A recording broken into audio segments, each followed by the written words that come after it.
enije Sompa FM Sompa TV market yapo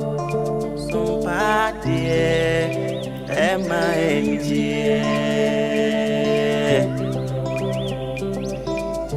Dichimwa fidie neto Sompa FM and TV Nebema wenije Eni aketiapa Nebema wenije o Sabra boy mo dajini Be natural suna dear winya Nebema wenije Aketiapa so kamu Ema aketiapa Papa wafidie neto Sompa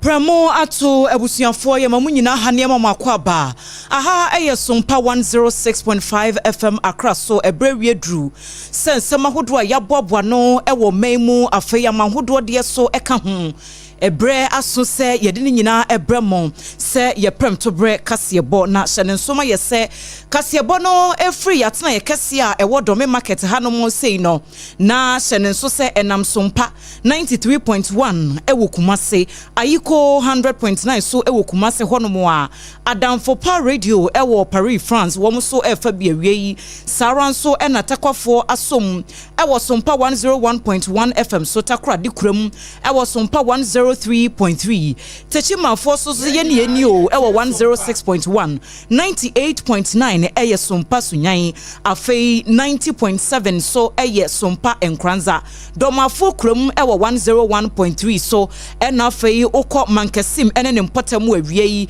Kingdom 106.1 FM Womso efa kasebo no ebi wudi koda no so eye SOMPA FM oko Facebook a ye stream live ewo ehonom eye SOMPA 106.5 FM Accra ya no de Accra no asoso na afa YouTube nso eye SOMPA FM live ensem no yaboabo ni nyina no na yakunchire edi egu www.sompaonline.com ehon so oko honom a ubetimi enya bi hye nso se time herbal mixture ya wo mode malaria duro tatahwea be manso ena ekura ye musara so na SOMPA obi bas no den 27 nyame ya adome market enye asem kuma kra multiple quest for so kan ho na afa 2074 womo ena afa kasebo no ho ka ebre sem no yede womo ho adwaton de ebebrem na awie yi ensem a yede ba nia edimu akotin ni bi enie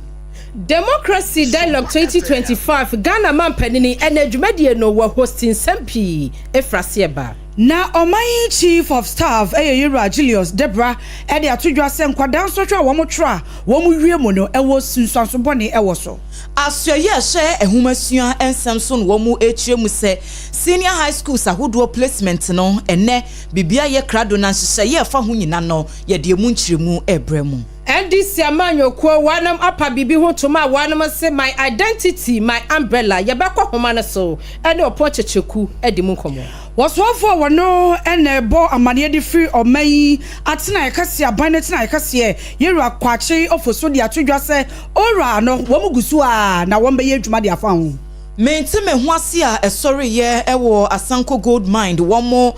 mining concession no bebia na ewo nam soma ye kasai soafo hwensa se so abo anamon akopie mu ewo abusua womo ede hye no efri mu ehonsem ewo ha Osajifo osiade yo Dr. Ajibai Bedu ya wotoso mienu upie mu ewo Doma Traditional Council a wono wone ohempopra wo ho wadi dwumadie bi agwakwan mu wachichi nkofo bi ede NSC Catholic Bishop yo was if you so ede atudwa se wo se aban no hwe na wo bo galamse wona wotu fom agudi a wo mo famra kwanso no wone wo mu edi abusuafo nsem no doso ye bekwa amano ne ne ede honom nso ede no atoa kasebo no so ede amamo kama awie yi anuanom basa emakuo midin ede adwoa Asare mene Abena Adepaa Adepa Kofi enafe OBAAPA nana yaketri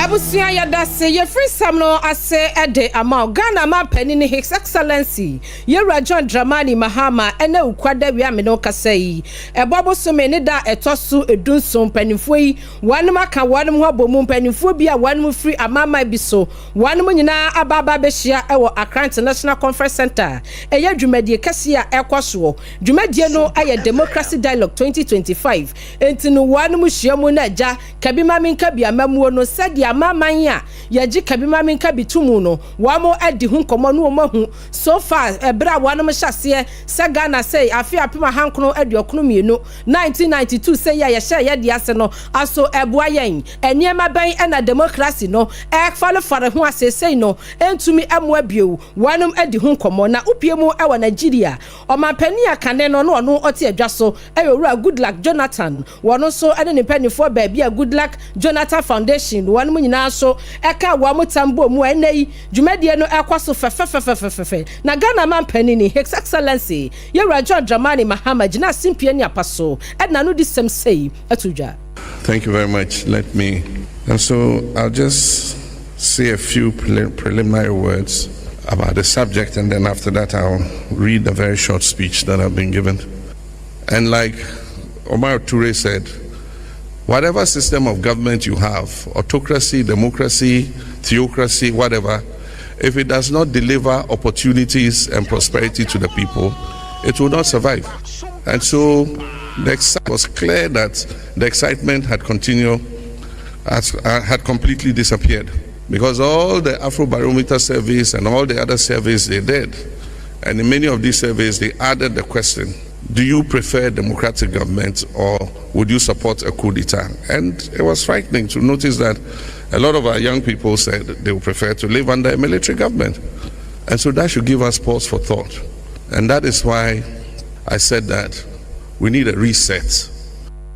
Ghana mampani His Excellency Yewura John Dramani Mahama dwumadie no Democracy Dialogue 2025 ase okasa wiye na chi no chairman Metre Titinani Edema ECOWAS adwumako no His Excellency President Dr. Julius Bio wano so ekasa den ksem sei etudwa. Yes, accountability, discipline and results are values that we cannot overstress. Excellencies, ladies and gentlemen, let me conclude by sharing my personal thoughts about the theme of this dialogue, why democracies fail. You see, Excellencies, for many, democracy is all about elections. But what a narrow and dim view of democracy. Democracy, Excellencies, is about accountability. It is about discipline. It is about results. Therefore, unless accountability governs citizens and government relationships, unless discipline permeates our social fabrics, and unless results drive our public engagement, we as Africans will continue to sit on gold mines. We will continue to sit on gold mines. Openi okasa ye titinani Edema ECOWAS adwumako no His Excellency President Dr. Julius Madabio enwechi no openi awano so upiemo ewa Nigeria wano ya President Chief Olusegun Matthew Obasanjo wano so edinsem sei etudwa. My brother, the President of Republic of Ghana, Your Excellency, my brother, the former President of Federal Republic of Nigeria, President Goodluck Jonathan, and who is the owner of the foundation. I was not supposed to be talking to you now. Yes. And I listened to the President of ECOWAS, who ended on 3 notes. I will start on 3 notes too. Democracy dies because democracy has refused to be reformed. There are 3 aspects of democracy that cannot continue to exist the way it was. Former President now or Nigeria Maimo Chief Olusegun Matthew Obasanjo ne kwakremu no Goodluck Jonathan Foundation opani kwanchefo a wadano wono so dinsem sei etwaso. a timely and necessary inquiry into the structural and systemic factors undermining democratic resilience both within Africa and globally. Around the world, it's no longer news that around the world there is a rise of authoritarianism, and then there's a decline of trust in the democratic process. There is also the gradual and systemic silencing of free speech, as well as the sustained weakening of democratic institutions. Today we are here to confront uncomfortable truths, interrogate the internal and external forces that distort democratic promises and compromise the social contract between governments and citizens. And you know, one any penny quantia for what good luck. Jonathan Foundation no Jumedi no Democracy Dialogue 2025 and a penny for one kasa yenina. Ebe piasia womudu manu disem etujei. Na enche bia na ye mofra ya womo trebi so insore no womo ede ebawie ye meka se insore ne ababonten na wo bra san so hwe babonten no ebe to dwa se mofra ne bi ewie mu a enam so ma womo nkrata kra bi ama enam so ma Ghana fo ne bi eto womo anu esiso awofo ne bi se womo ntia se se insore ne de so bi bewie mu a ene efisro wono mo enankoda no womo timi ewie mu na no nam so ama Ghana ye chief of staff Yewura Julius Debra ababonten na no to mubia watch say enkwada wo mo transfer na wo mu wie mu no eya na ewo nsunsu anso bone pa ewo so ewo daache ebetimi aha nwumesua na afa ewo daache nso akwada no ebetimi aha eni bi ni se wo mo tro wie ya ebi mu so hwe kra no ye twemu amba no wo se eba no sa no a eha adwen ye pa. Recent events, including the exam mob practice as exposed by, reminds us that ethical decay is not confined to our institutions only. It is creeping into our homes, our schools, and our future. That is why ethics must be central to the new plan, not just as a policy, but as a national culture. Let me be clear. This government is committed to founding this national ethics and anti-corruption action plan, because founding ethics and anti-corruption is not a cost, it is an investment.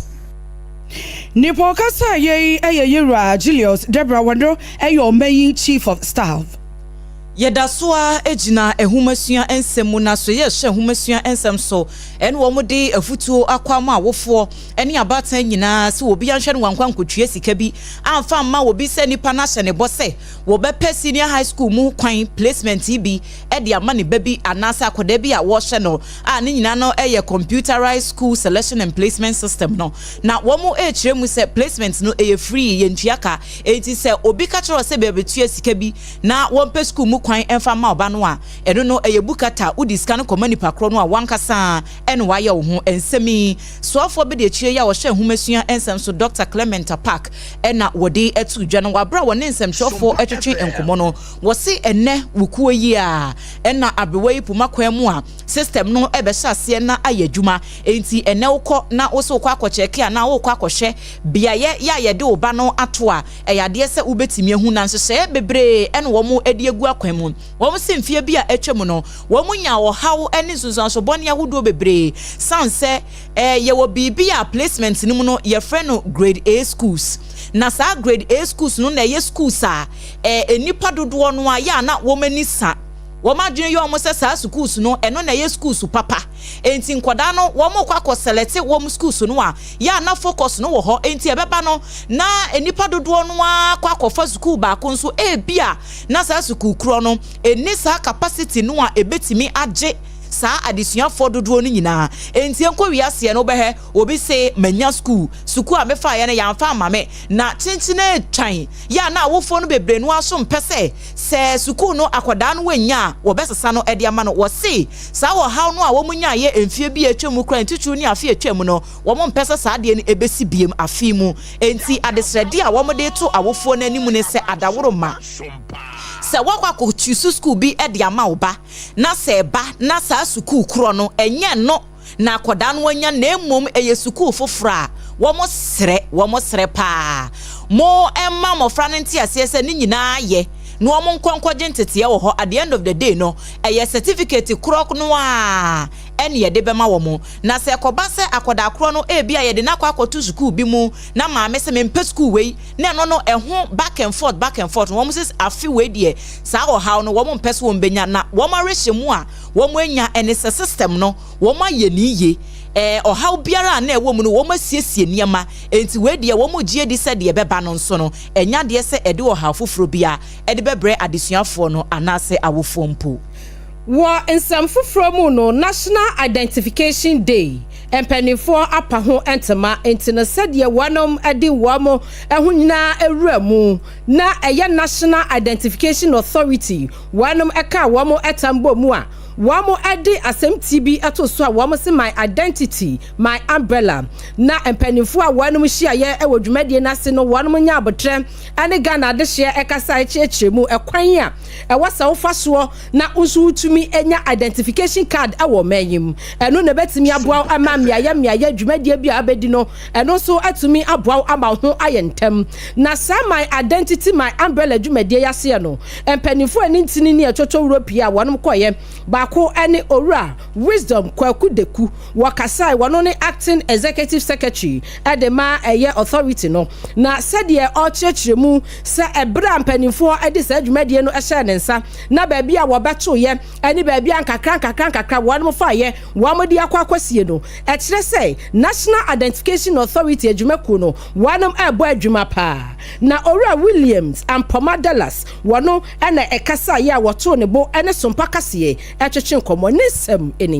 my district offices ni nyina enya cars enei ukodi dwuma wo district office biara ewo my Ghana afanan a enena no ewo se won set me kan card no afi se beye na yen centers ni nipa emmompe so ewo honti no under the executive secretary wisdom kwaku deku ene the management or the NI nhihye no ewo yen premium centers no ko abef kwan so afi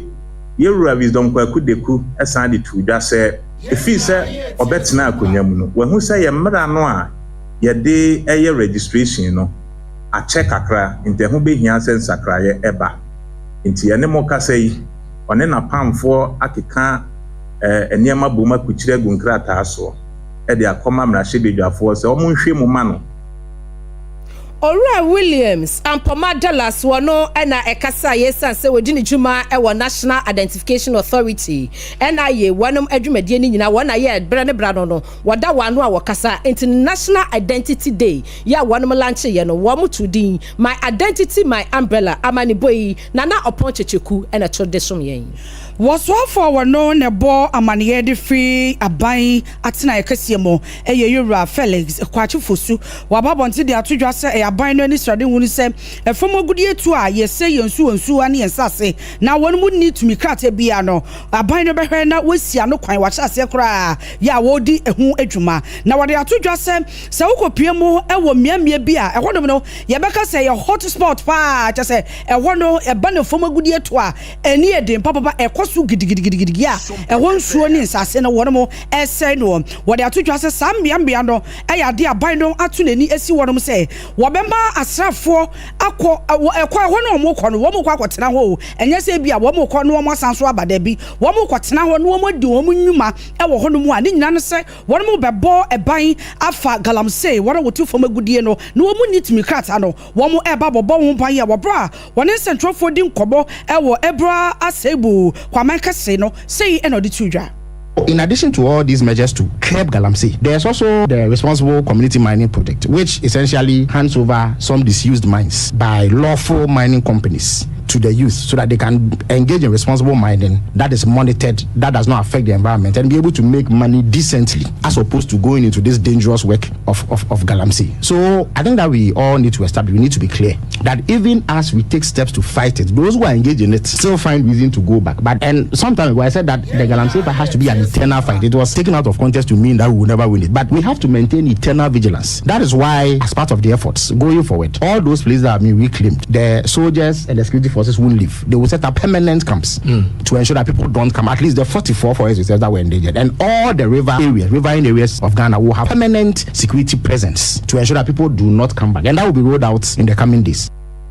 Nipo kasa ye Yera Felix kwachi ofosuna wo wie ye no wa manaso wa wato aso chemu se aban no e di dwumedie bi ba ye a eno no wo mato din se operation recover all loot na no ora chese wa na wa ye wote di brebi mo ana wo di brebi mo e wa aban dada etwemu no na se bio katase shepro kanka dwumdie bi ewo mu no wo mu nyina wo mu ye hwehwemu no wo chese enya ade a wo mu begai ato wo no mo wo mu bekoso a ye hwehwemu na wo a hu bon mu bia e ba no katase shepro kanka dwumdie a ene mbra no ene ubedi. Regarding the matter involving Kenufayata, that is a matter that the OSP is handling, and therefore government is constrained to intervene. When there is a need to look into other matters relating to Kenufayata, that will be done, as has been the case in all the instances where allegations of corruption have been leveled against people. If you take the National Cathedral, for instance, I announced on behalf of government that a forensic audit is being conducted into the matter. Once that report is presented and government reviews it, action will be taken where it is necessary. So government is very serious about oral, except that as the president indicated during his media interaction, there is a need to follow due process so that in a bid to fight corruption, we also do not abuse the rights of citizens, which is important. As a government, we are minded to respect that, and that is precisely what we are doing. But generally, any assessment that draws our attention to perceptions and the thinking of the general public is welcome. We'll draw lessons where necessary and take remedial measures when we have to. Yera Felix kwachi ofosu Minister of State Government Communications neneni ekotie no. Yetwa ensem no eso na soafo hye ensase ene obo ade ebobremu nipa wode adomomen onunyamfo Emmanuel ama Kofibua ena wotutu nanamo no akopiemu ewo abusua wo mo de hye ene assembly member ya wo hye ne nkwan ya ewo mentime ho ase bi esi ye wo asrafo bi ena fei emabunu bi entemu ewo Amansia South Mensi no emum na ne nsra hwe ya wode eko abusua fie ho no ne nyina no eka aban enhyehyɛ said ye beya sa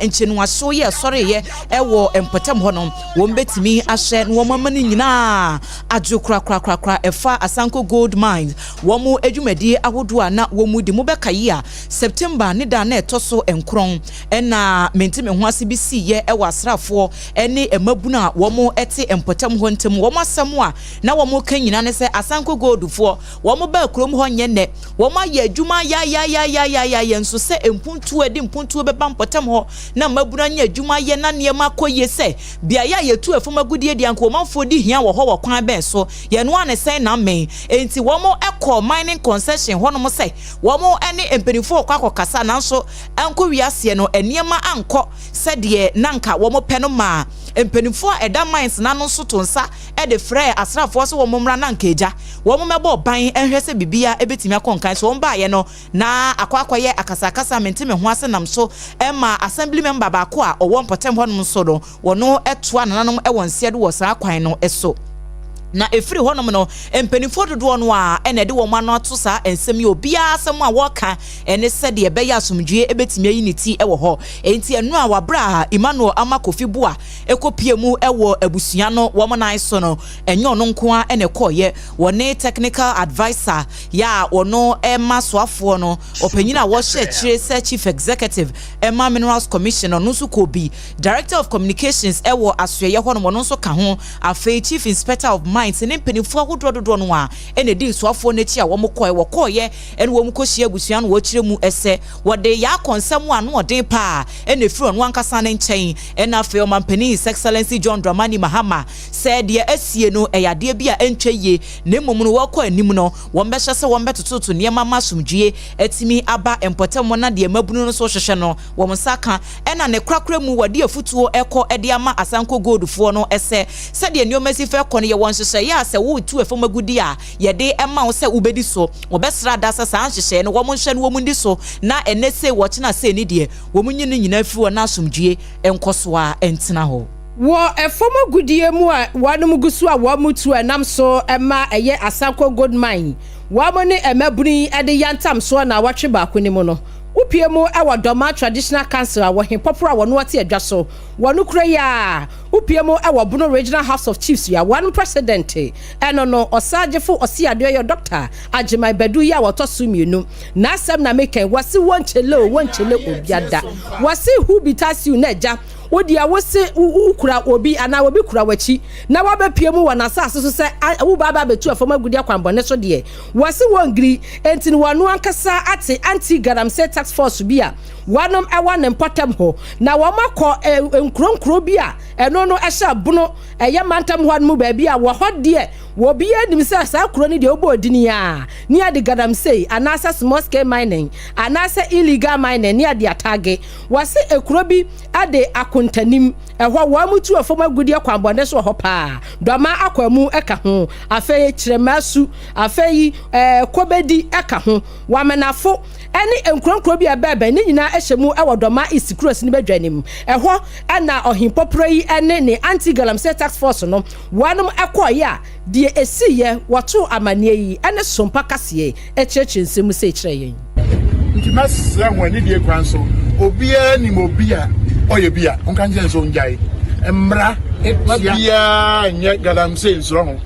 ya bra na obi ka se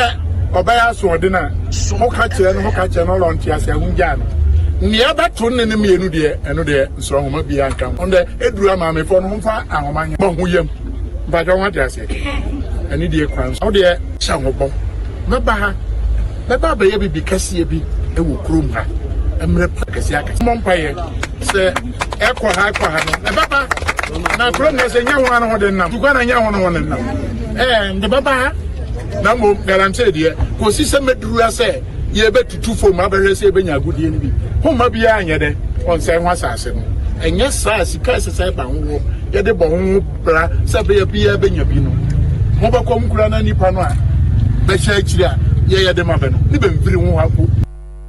ne krokre mu no osiade ayo Dr. Ajimai Bedu ya wotosu mienu ede ne sembe weye e wabra wotu adehia sabio wanom de womse afom agudi akwambone so no e na won betu ni potam wotu womfo esesese no sadi ade na ye ne eya critical ensuo sai ensase ne asai enti obi biada enhwese wobetwe ne ho ade afiri ho na wose wanom agwam ko site ya mbobodin ekronkro a wom ko kire wonom no wom nya pumping machine be se makoma nson afei adehia bia wonom kire wom no doma mu police atraye ehwani yade wonom akwa akotwini mu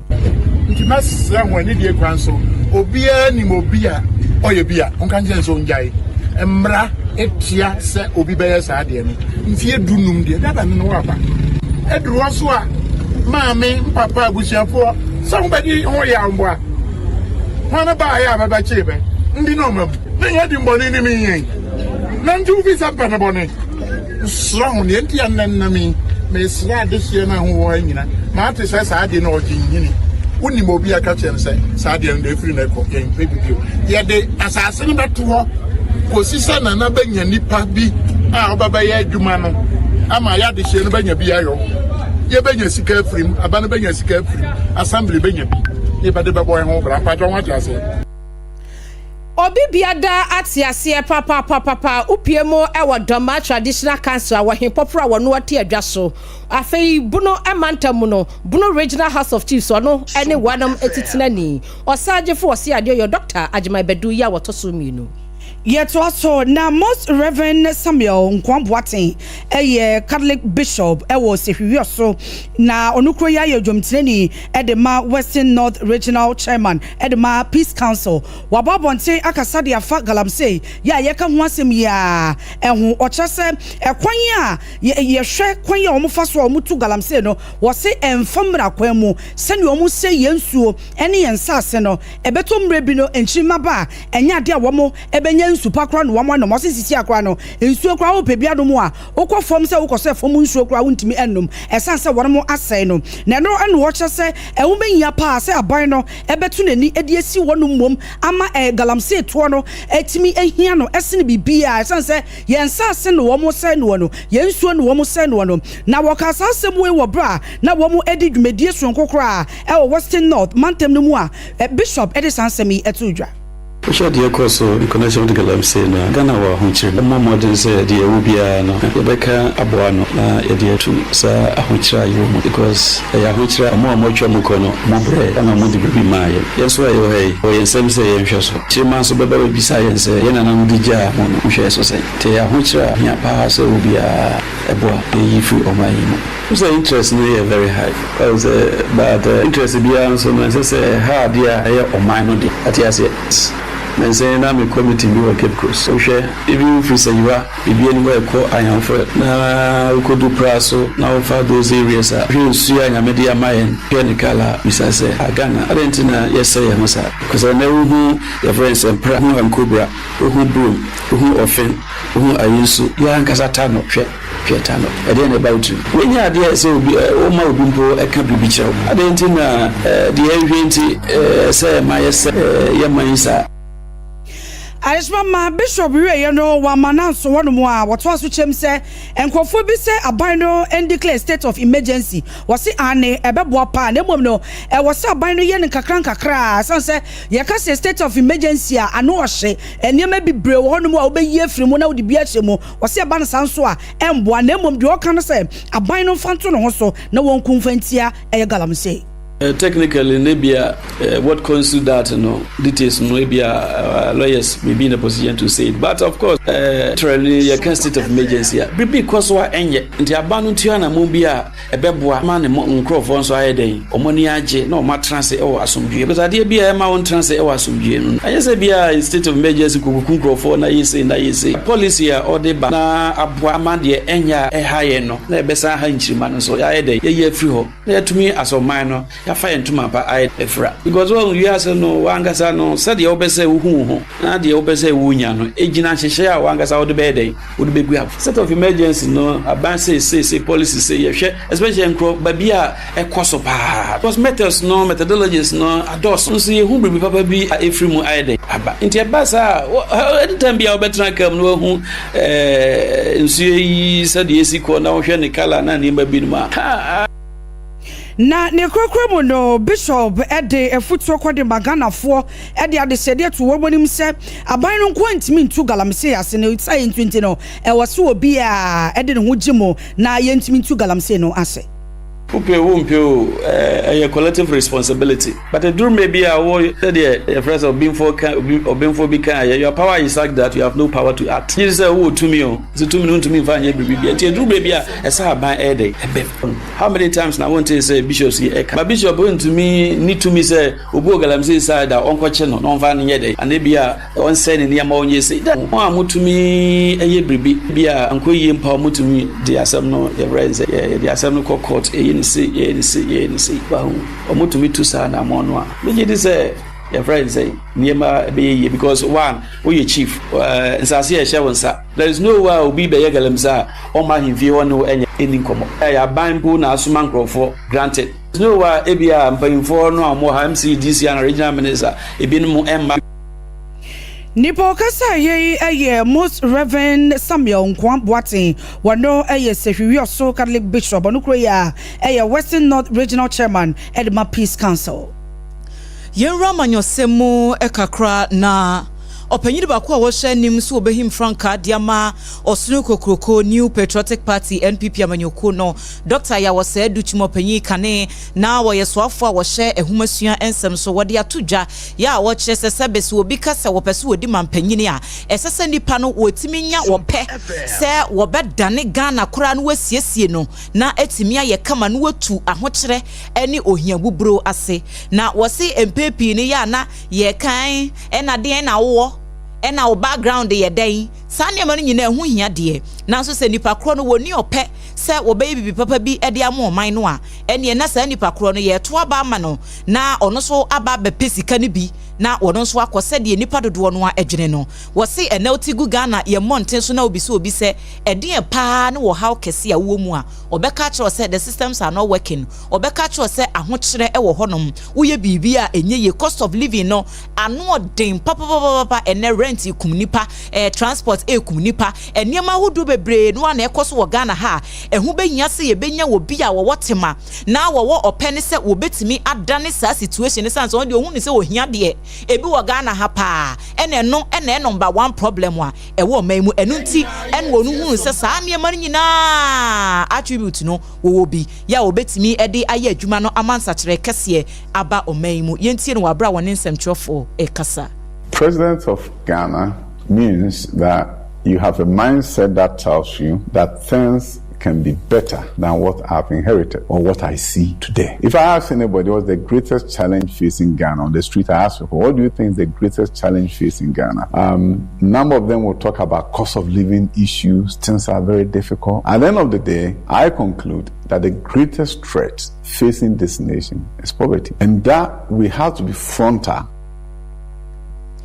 Enwachi ena opanyini edituja en wochire mu se ye ka homasua bu honom a won hyeda ehunu na wonte ase ye ensachire kese a homasua ebetimi ede aba omaimu enu nti en wochire mu se ene won pa se yesua po ahodo akese kura ewo Ghana ha omanfo agentity ho no obekum no na obi a woda no kura no wanye Ghana ni enti wono no wo ye nhyehyɛ bia wono ne sika ho no wodwene ene ne mfaso a wobenya na emom ne nti no wo de STEM education no eba ye se ebetumi aye fapem na timi aboa amansa kyerɛ ya wo mo hwehwɛ e wo humasua mu no wo mo nsaka. What kind of education system should we create that will enable us to become innovators, critical thinkers, collaborators, effective communicators, what is called the 4 C's, so that we can begin to tackle our issues around it through a different prism? We need to be able to look at age-old problems with a new set of eyes and devise solutions that we've never seen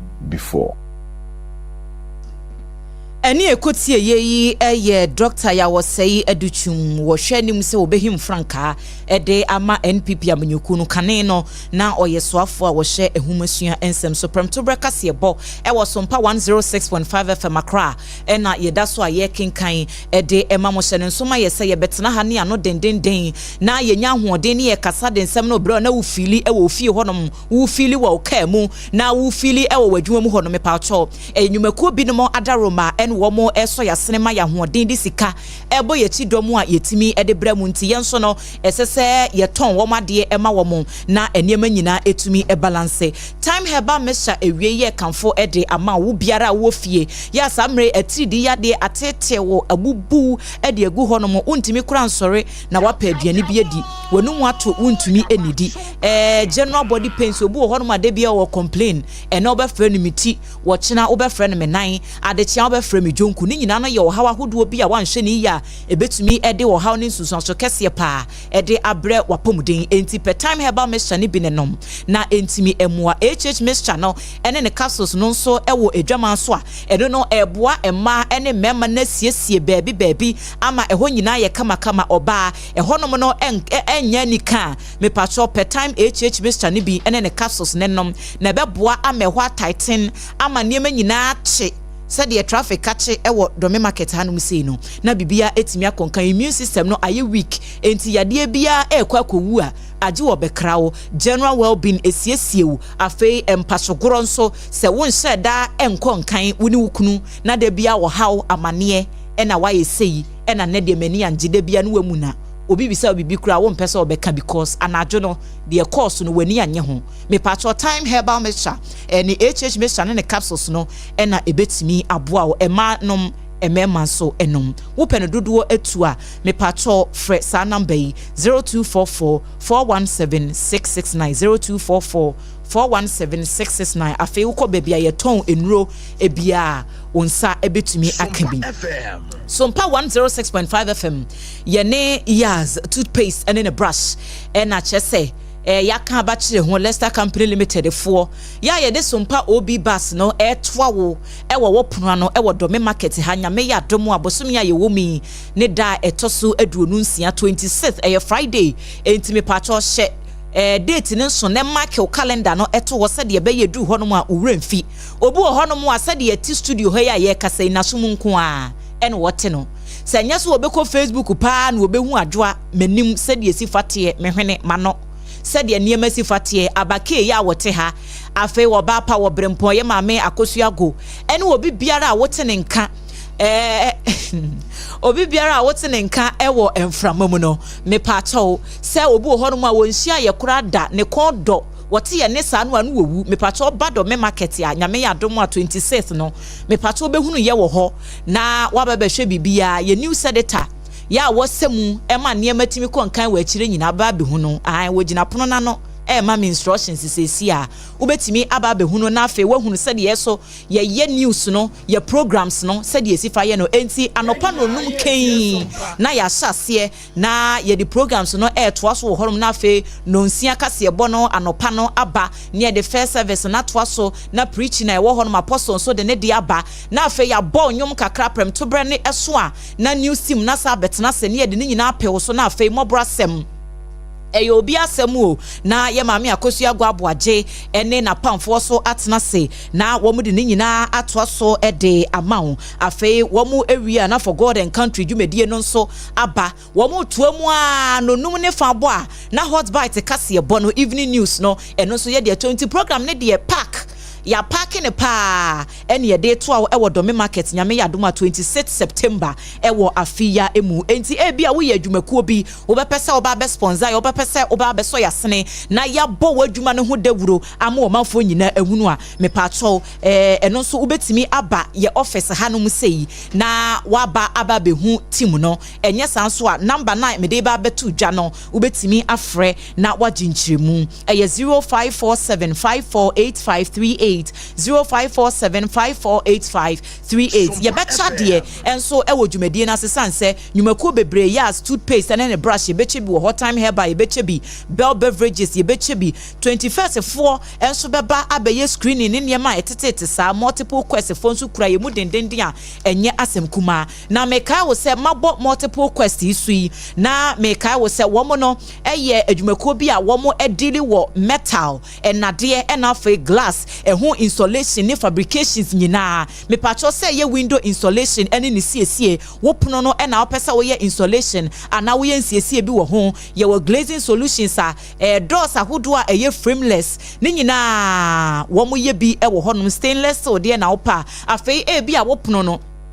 wo ya se ye de burglar proof bi be hye ho ana wo gate no ye be automate no de amount ye be fence wo wall no kama electric de ni bi na o garage door no so security doors a ebetimi abo ho ban edi etie nipa bonefo ni nyina multiple quest for ho na wo kwa wo betimi aye ni nyina ede amawo wo mo wo isla trade fair echi ho no mo a wo chado wo frɛ wo mo wo sa ahoma so a wo betimi ne wo mo edi nkomo 0243178910 0243178910 ana 0544066 666 054406666 na one womo edi enkomo me pacho 2074 dodo no afre ne T74 no ye kaiwo se ye aduro tatashe ankasa won se ye nkane no ye nananom se de na no wo hye dudo no na wo nom na wo apomu eye den ubetimi ahia mame a wadi 70 years pa 80 years now he no se de wonam no okoba no a obeka se afei no wanya 50 na ye sa dudo no na eye sa nyuma no nyina eyi nyare wanyina free ho enne amafo ni time ya wo de be hye sa dudo no eno nti na 2074 se wo de abefo ene be siesie sa dudo no wo de abrewo na so wanya bia nom etu yade ase enti se wo yo bia wo high blood pressure mojabro so wo sugar no da bia wo soro obu ho no ekuro bia ba beto ne nan ho wakwa entimi nko wonnom sa duro ne bia eboa esiesie nipadua na afei ekuntia sa amoa wa no a wo mo emma ekuro no enwu no hepatitis B wo mo nnom bi mo amoa hepatitis C nyina mo nnom bi na beboa esiesie mo also obu ho no ma ne se fita obie na no wo ha no ma wontimi nyina ho enka free mo ba no enye egu wani mu ase menstrual pain ene niema bi etete sa nyina no ebeyi ni nyina ede afiri ho immune booster prekope etunya bi no mu a wapomden ho nsem no ebetimi agina brane ukọ bia ya tontontontonuro bia wo so pe 2074 anase T74 nemo mse ne so se wafa efuro ana wo ma kwadaa nufuo ana se wonya ni emfie dumienu a sa duro we no wonka ho mo a mopa no dodo atu monko Okansi drug lane Kumase Ashtown Kolinak Herbal so wobenya bi wo ho number no 0246 073498 0246 073498 ana 0501628931 na waje 20 na 74 no ebi Twisco energy drink aduane prekope o aduane prekope me pacho awia yi se de awia no elbo na weda no aye hot no petwisco ni bi na fa ensuo kakra efra ai de wuhia no shake no pe ice cubes bi fagum na pe brodo bi na fa boso o lunch no served wawie na bibia atumi akonkan ukobia ya tonton saa niema no supermarket ahodo emu a oso petwisco energy food drink na bibia atumi akonkan abusua ye dane ye ho kakra na yaje aboafo enkrato no ye ba ensemu a egu akire ene doso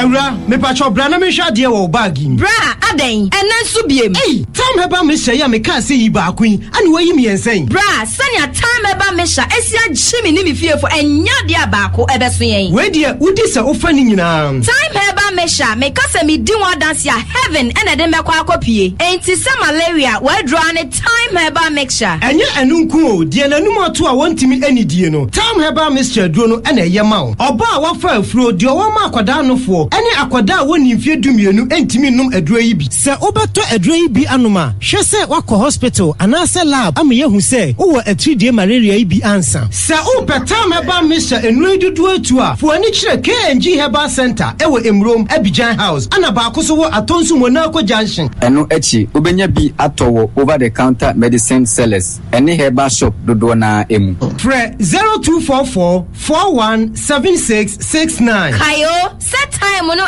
TIME time herbal mixture afi malaria fever bi adani ziba ewo munu be tuako. FDA agi adwade nkratoa yi atum. Endpoint homeopathic clinic Ghana had the obi enim sesa ye prostate na baby omutibi ye screening ema hu ni ye etu ase a na ye endpoint homeopathic clinic anase ye kidney ye liver problem wo fa baby na adjujo na de fa ne premature ejaculation no a ba ma bi a wo ne wodofo akwakwahia ase wo di ne ho agro ase wo tonte ene ye bra endpoint homeopathic clinic na ye moa wo ema ne mema mo pa wo ye endpoint homeopathic clinic wo mo damufu a yare bia infections bi ne wo ho anase bia wo hwa wo fa baby na adjujo kidney problem prostate de endpoint homeopathic clinic kuma se ubehu endpoint homeopathic clinic ewo kronoma boy hia ena akra hanso so de wo mu ginamu ankasa ewo spinters bebre friend share signboard no hudru na ubusa sa wo pe endpoint homeopathic clinic a obia ebechiro for endpoint ewo 0244867068 ena 0274234321 endpoint homeopathic clinic wo mu demufu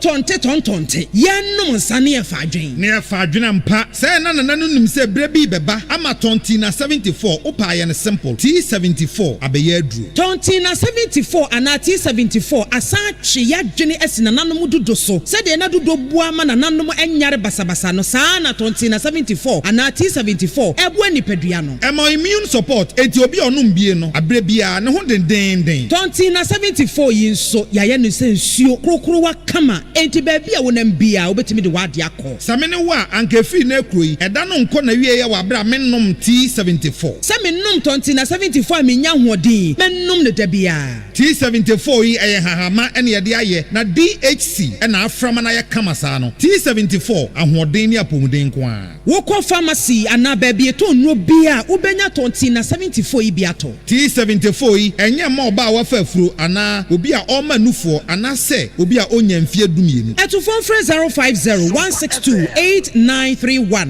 and 0246-073-498 FDA agi adwadi nkratoa yi atom.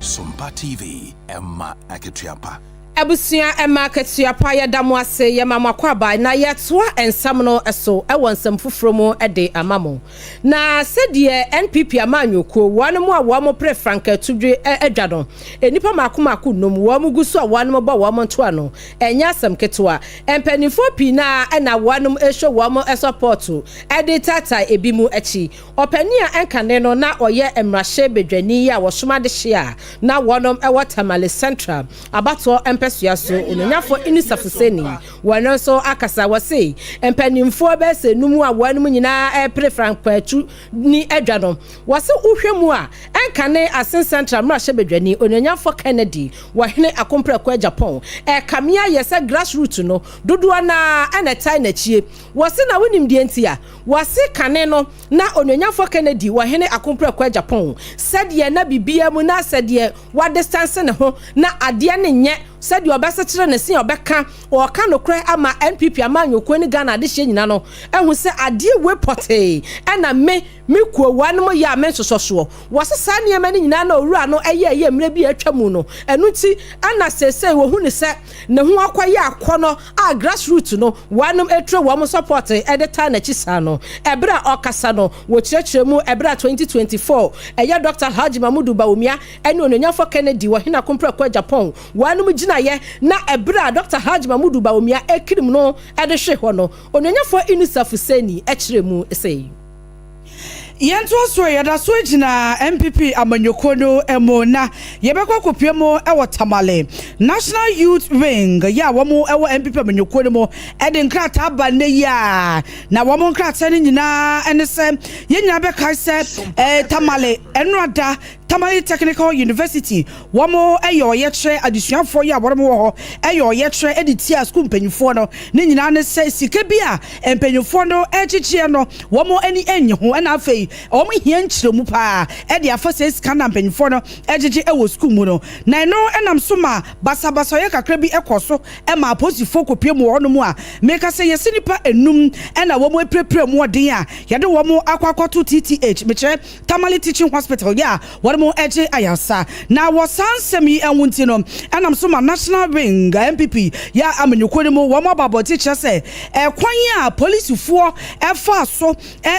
bo eya dusuafo no wo mo ni nye ho kra yese bo policefo bo nkwada no na nya asem ketro nam so kra ma bebre ne eprepra na no na National Youth Wing for no ababonti che se sa kwan no wo mo ni nye ho ase Ghana policefo epeso wo mo tietia Ghana fo efa ahode so titru ene sebi wo mo amoyi wo mo nim se wo mo ye MPP fo na wo mbeka bibia de atia abanyo otisue no wo mo so wo mo ntiase enti enimeni bi ya no wo mo tun sa de afra IGP ene mpanyufo a wo mo wo eye aban emu ese wo mo mra na wo mo ncha de kodie pote ya enti enam so ema wo mo ko to hye nkwadai so ebu wo mo na eno so da nkyanya e wo se IGP etimi identify police fo a wo mo ko boss ankwada no na wo twe wo mo aso na mbara no ene wo mu endi send yesem na efata we eye nkrata every National Youth Wing ewo MPP no mo ya Salim Mustafa wono ene ye organizer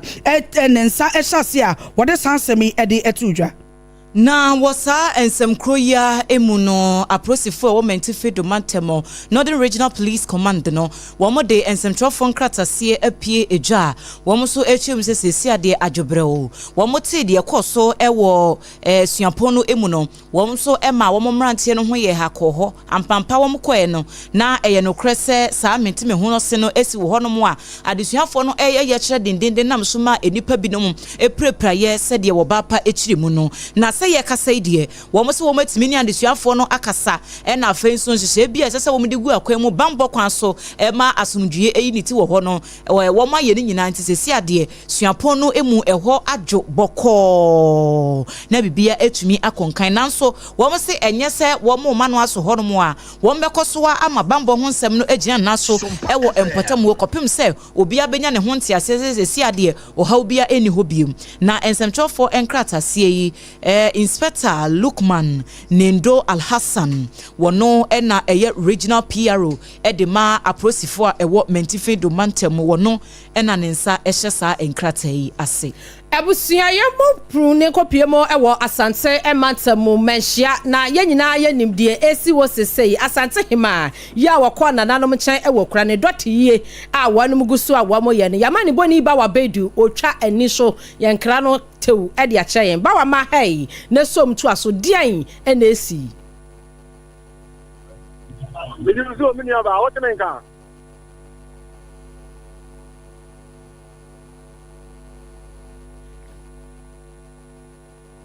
me can say and I told some young son, now him out to you. Yeah, they access with free a Juada ABC and they will quit here. Me can say, Yabe, now they be honest, five of the two, a Santimamu, and not Giano at down so far. Mammy Fanny say, and then when you go and you was on the Badaboa, a Santimamuga, Ness and Nami and Son, Daba,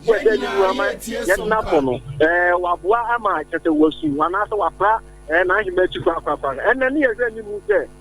ministers, they go to me about the you can say, a bremu, Omina about the Jew and Badabua, after so MNDC, Omina after non Ashanti chiefs. You know, can say, after what my Bawa, what's the main car? What's the main car?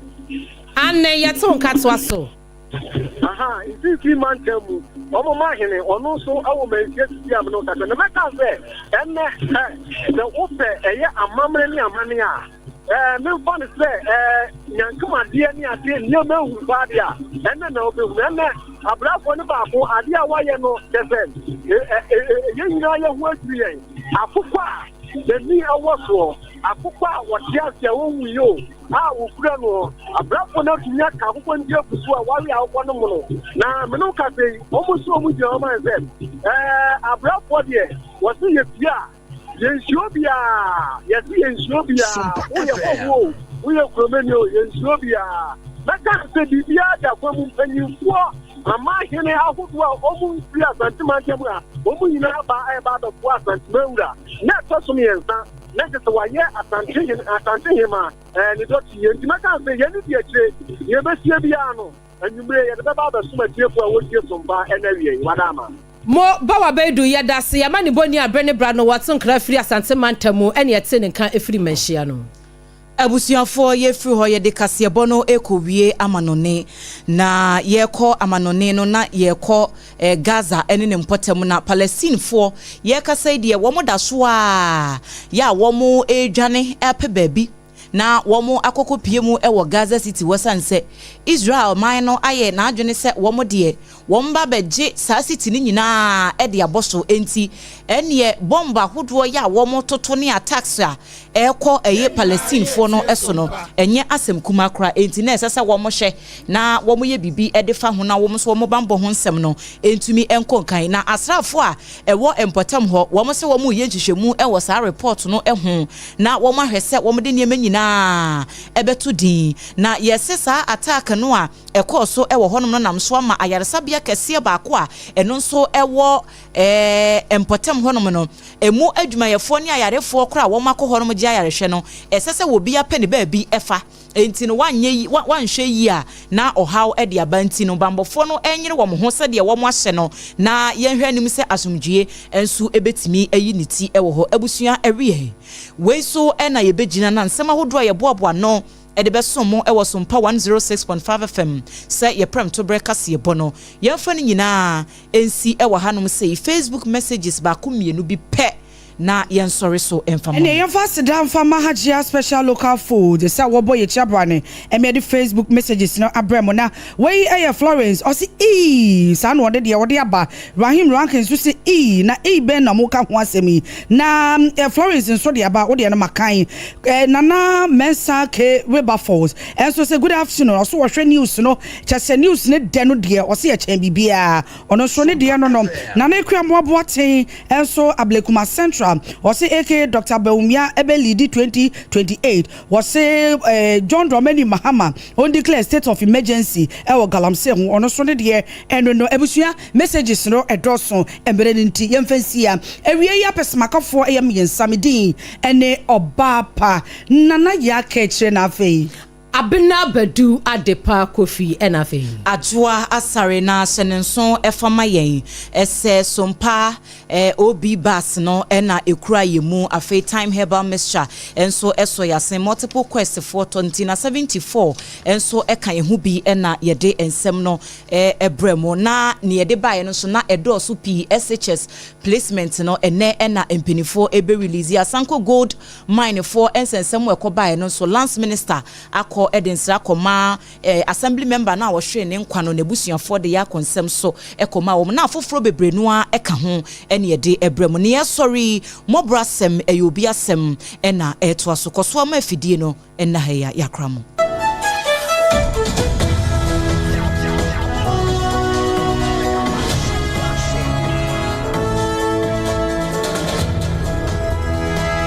Ewra, me pacho bra na me hwa de wo bagi. Bra, aden, enen so biem. Hey, time heba me hye ya me ka se yi ba akun, ani wayi me yensen. Bra, sanya time heba me hya, esia gyimi ni me fiefo enya de abako ebeso yen. We de udi se ofa ni nyina. Time heba me hya, me